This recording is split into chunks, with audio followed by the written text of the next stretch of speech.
Hey class, this is Dan. I'm going to help you out with the debt snowball tutorial. So here's the link that I sent you in the email. And what we do, the first step is I told you to click login at the top right, which is up there, because this will help you save it later on. So click login. If you haven't registered yet, it's free. Just click here, register. And if you're already registered, you can just, once you do register, make sure that you're logged in. So I'm going to log in for me. And then you'll know if you're logged in by, it'll tell you up here, you're logged in. Okay. So I clicked My Snowballs. There's nothing here because we don't have any saved yet. So we'll just go to the Snowball calculator. You could also easily just go back to the original link I sent you after you're logged in. So now we're back to the typical Snowball, and as you can see, I'm logged in up here. That's what you want to make sure you're logged in before you do this.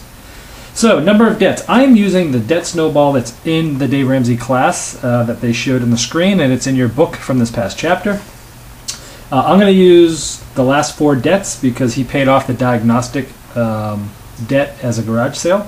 So, debt number 1. How many debts do I have? 1, 2, 3, 4. Okay, so it puts debt number 1, 2, 3, 4. We're going to click balance order because if you remember, you're going to put your debt snowball in order of balance. And up here, so debt name, I'm going to put hospital bill. The balance is $460. Standard APR, you're going to put your interest rate here. This will just help calculate more accurately. Let's just say it's, I don't know, 6% interest. And minimum monthly payment. So the payment here is $38 a month. If it was a percentage of your balance, some credit cards have your minimum payment be a percentage of your balance. If that's true, you could put that there. That will just make it a little bit more accurate. Debt number 2. Home Depot. Balance is $770. And the minimum payment is, let's say it's $5.25. And minimum payment was $45. Next debt. Chase Visa. Balance was $3,300. APR is 9.7. Let's just say, I'm just making the percentages up because they weren't in his book. But you should look at the percentages on your debt when you're doing this. Minimum monthly payment here was $150. And debt number 4 was car loan. The balance is $6,400. Standard APR, let's just say 6.5. And the payment is $310 a month. Now, I've entered in the 4 different debts. And this is the only tricky part here, is this is the number that you're going to put in total that you're going to pay. So your minimum payments add up to a specific number. So in this case, I have a minimum payment of $38. I also have a minimum payment of $45. The last 2, I have a minimum payment of $150 plus $310. So I just added up all my minimum payments, and I came up to $543. If I put 543 here and just leave it as 543, which is just the summation of my minimum payments, and I click calculate, it's going to tell me if I did not make an extra penny, how long would it take me to get out of debt? And in this case, it's telling me that if I started April 2013, I would get, and now obviously this assumes that you don't open up any new credit and you don't put any more credit that's on these. This would get you out of debt in almost 2 years, right there, right?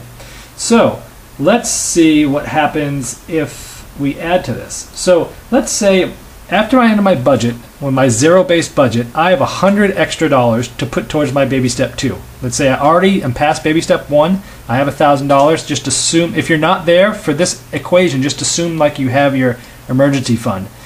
And what you'll do here is that, let's say I have $100 extra a month that I'm going to throw at my debt to make my zero-based budget. So all my stuff is paid in my budget. I got $100 left over. I'm putting it to my baby step 2, which makes my budget 0. So instead of 543, we're going to say 643 because it's basically the total amount, all your minimum payments plus what extra you're going to put on there. So we used to be at January 2015.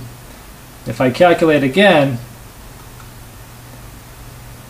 it dropped it to September 2014. And it's showing you the balance, the payment, because we're adding $100 to the $38 minimum payment. Once that's there, it rolls that over to the next one and rolls it over and rolls it over. So there you have that one. Now let's say you had $200. So this is going to go from $643 to $743. Calculate. Now we're at July 2014, so a year and a few months. And let's just go really crazy. Let's just say we had $500 extra a month to throw at the debt. And for some of you, that might be your tax. Some of you get money back for your taxes. Divide that by 12, and that's how much extra money you're actually giving to the government that you could be putting towards your debt. So you go here. Oh yeah, look at that. He's going to get out of debt now in less than a year. So that's how you do the debt snowball. The very important part here, it gives you all sorts of information here, and you can save it as snowball. So I'm going to save this. This is the important part because you can come back later. So I've saved this, and you can't save unless you're logged in, which is why I had you do that. Now when you go to my snowballs,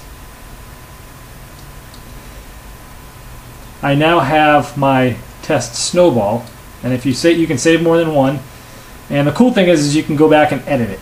So later on, as your situation changes, if you're putting more and you want to see or you want to play with different scenarios, you're at a different point in time and you want to now see what my debt looks like, you can edit all that and go through it again.